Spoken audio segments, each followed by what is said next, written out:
Good morning mga kabeslan. So dito po tayo ngayon sa Lopez, Quezon.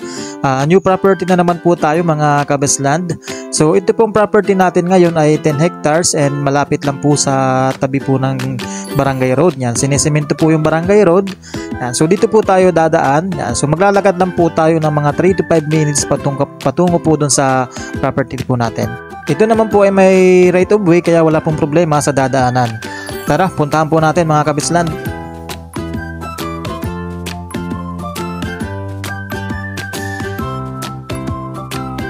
So, dito na po tayo mga kabislan sa ating property. Yan, so meron po ditong sapa. Kung makikita po ninyo, ito po yung pagitan ng dalawang property. Yan, so tatawid lang po kayo dyan ng tulay na maliit. Pwede naman din po ninyong lagyan po yan ng culvert. Then pasimento po ninyo. So para makapasok po yung sasakyan. So simula po dito sa part na to papunta po yan dito yan. So lahat po yan sakop na po ng property. Meron pong mga nyugan. Ano po? So mga bagong tanim lang po yan mga nyug mga kabesland. So napakaganda po dito kasi may mga nakaabang na agad na bagong tanim na nyug. Yan. So dito po sa part na to meron din po ditong mga sagingan ano. So ang estimated po dito na tanim po na saging ito sa 500 po na puno more or less. Yan, so dito po mga bagong tanim po yan dito na niyog. Yan. So napakaganda po at medyo malalaki na din. So ilang taon na lang pwede na rin po siyang mamunga.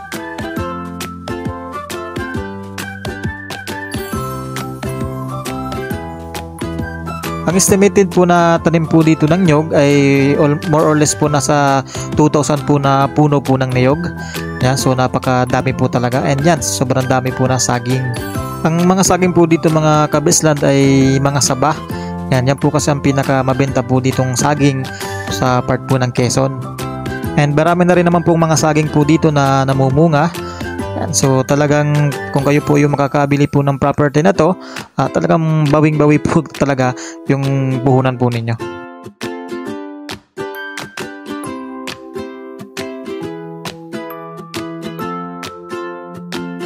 Maganda dito mga kabislan kasi meron na rin po ditong line ng kuryente. And ang maganda po dito pa, nasa loob po mismo ng property yung poste po ng kuryente. Kaya talagang tipid po kayo sa pagpakabit po ng ng kontador dito. Di na kayo gagasto sa wirings.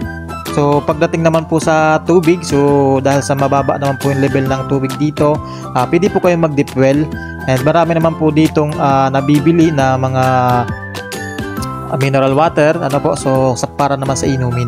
And so ito po yung poste ng kuryente dito. So bali nasa ilang poste ng kuryente rin po ang sakop o nakatusok po dito sa property. Kaya napakaganda. Ito pong property po natin ay flat land naman po siya. So almost siguro nasa 70% po yung flat and 30% po yung medyo slope. Yan, kaya medyo umahon po tayo. Pagdating naman po sa pag-aalaga po ng hayupan, so dito mga kabesland ay pwede din po siya. Baka, kambing, kalabaw o baboy, pwede din po dito kasi meron din po ditong sapa and even po yung mga manukan.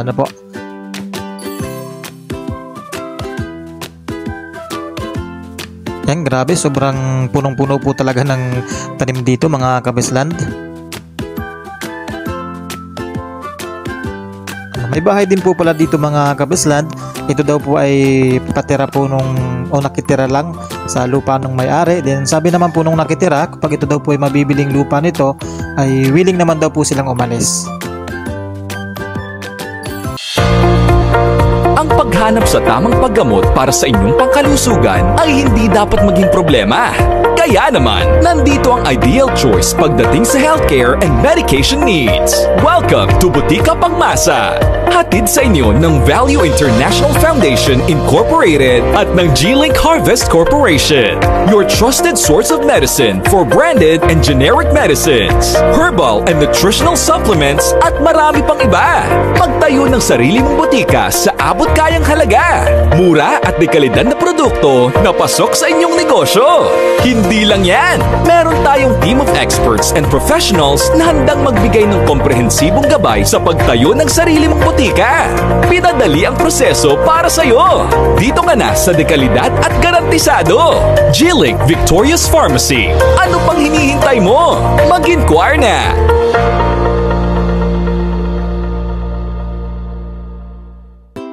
So dito naman po mga kabisland, yung isang part po ng property na medyo matataas po yung niyog. Yan, so mapansin po naman po ninyo na medyo layugan na din po ano po. So ready na po for clearing. Yan, so kaya yung iba po, yung may-ari po, nagtanim na din po siya ng mga bagong niyog para at least meron po siyang pamalit dito sa mga medyo may edad po na niyog. Pagdating naman po sa pag-harvest po ng bunga po ng niyog, sa ngayon po inaabot lang po sila ngayon ng 4,000 to 5,000 every 45 days. So bare months po kasi kaya medyo mahina daw po talaga yung bunga ng niyog na yon. Pero pagkalakasan po inaabot po sila ng 8,000 to 10,000 na buo po ng niyog. Maganda pa po dito mga kabisland kasi hindi po siya ganun kasukal nung area. Kasi tuwing nag-harvest po dito yung may-ari, ang ginagawa po niya is nagtatabas din po siya ng mga damo. Yan, so meron din pong puno ng langka dito po sa unahan po natin. Yan, so napakadami din po dito mga fruit bearing trees mga kabisland. So meron din po ditong puno ng banaba mga kabisland. Yan, banaba, langka. Yan, sobrang dami po dito ng mga punong kahoy mga kabisland. At mga namumunga na din po siya. Yan po, napakaganda. Grabe, talagang siksik po talaga dito ang mga tanim mga kabisland, mga panyog, mapasaging. So napakalawak po nito mga kabisland. Ito po ay 10 hectares and binibenta lang po ng may-ari sa halagang 4.3 million pesos. Yan, so talagang paunahan na lang po mga kabisland sa ganda ng property at napakamura po nito. Ito pong property pala mga kabisland ay 6 hours drive lang po from Manila. So kung doon po kayo manggagaling at gusto po ninyong makita itong property natin, so schedule lang po natin ng draping and yan, so magdadrive lang po kayo ng 6 hours. So pwede po tayong mag-meet up sa bayan po ng Lopez sa pinakasentro po niya sa Jollibee. Then from Jollibee po at magpunta po tayo dito mga 10 to 15 minutes drive din po yon. Then saka po tayo lalakad na mga around 3 to 5 minutes. Grabe dito mga kabisland, so sobrang siksik po talaga sa tanim. Ano po, halo na po yung niyog saka yung saging dito sa part na to. Meron din pong mga matataas na niyog and may mga maliliit din ano, na namumunga na rin naman po. Maganda lang dito mga kabisland at talagang hindi siya ganoon kadamo. Ano po, well maintained talaga yung property, kaya kung maghahayupan po tayo dito, hindi po sila delikado sa ahas. So pwede po talaga kayo dito na magpadami ng inyong alagang hayop. Saka ang isa pa mga kabisland, so napakabait din po ng mga kalapit na property natin dito. Even yung mga tao po dito is talagang friendly po talaga mga kabisland. Ito pong property pala mga kabisland ay nasa 18 years na po na hawak po ng may-ari ngayon. Yan, so maganda naman po ang papel nito mga kabisland. So titled po siya at wala pong problema talaga sa papel. Kaya madali lang po yung pag-transfer nito sa pangalan nyo kung kayo naman po ang magkakabili.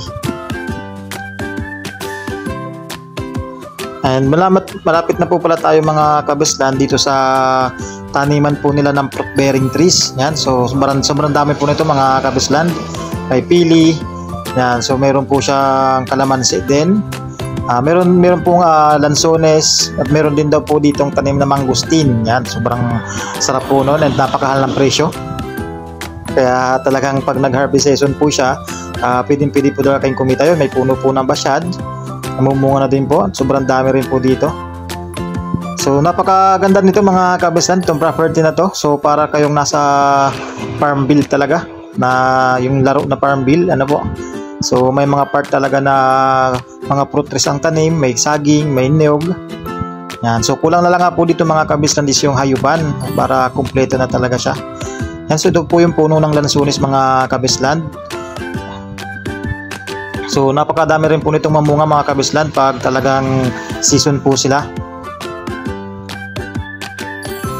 Grabe, sobrang dami po ng lansones nito mga kabisland.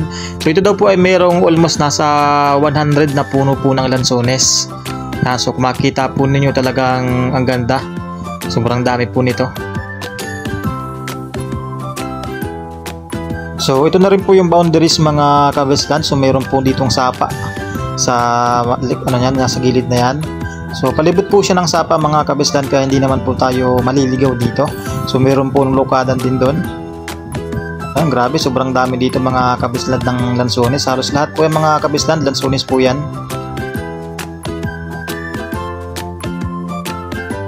So punta naman po natin mga kabislan yung lokadan nila. Yeah, so ang lokadan po mga kabislan ay doon po pinaprocess yung mga buo po ng nyug. So kung gusto po ninyong ibenta po yung buo ng nyug, yun po ay 5 to 6 pesos po ang per buo.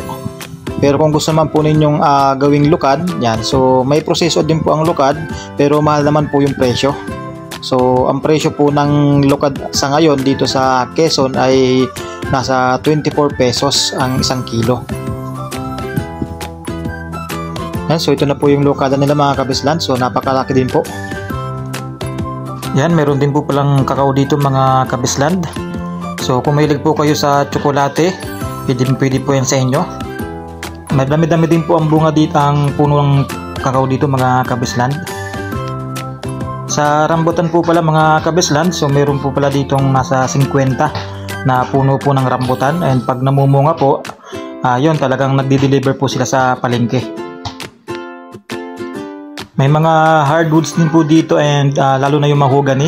So madami-dami po tayo nakita kanina, kaso ay hindi po natin na videohan. Yan, meron din pong puno ng antipulo dito mga kabislan. Yan, sobrang laki. Nakalimutan ko palang sabihin kanina mga kabislan, so meron pala ditong sa 5 puno ng langka yung nakita natin kanina. Yan, so ito pala mga kabislan yung mangustin na sinasabi nila kanina. So meron po ditong nasa 2-3 puno ng mangustin. Yan, so may bunga pa daw to na natitira. So yun, hanggang dito na lang po tayo mga kabislan. So kung gusto po ninyong makita itong property, so ito po ay ready for tripping. So message lang po kayo dito sa ating YouTube channel. Pwede po kayo mag-message sa ating WhatsApp and Viber. Yan, so para ma-schedule po natin ang tripping. God bless po sa lahat.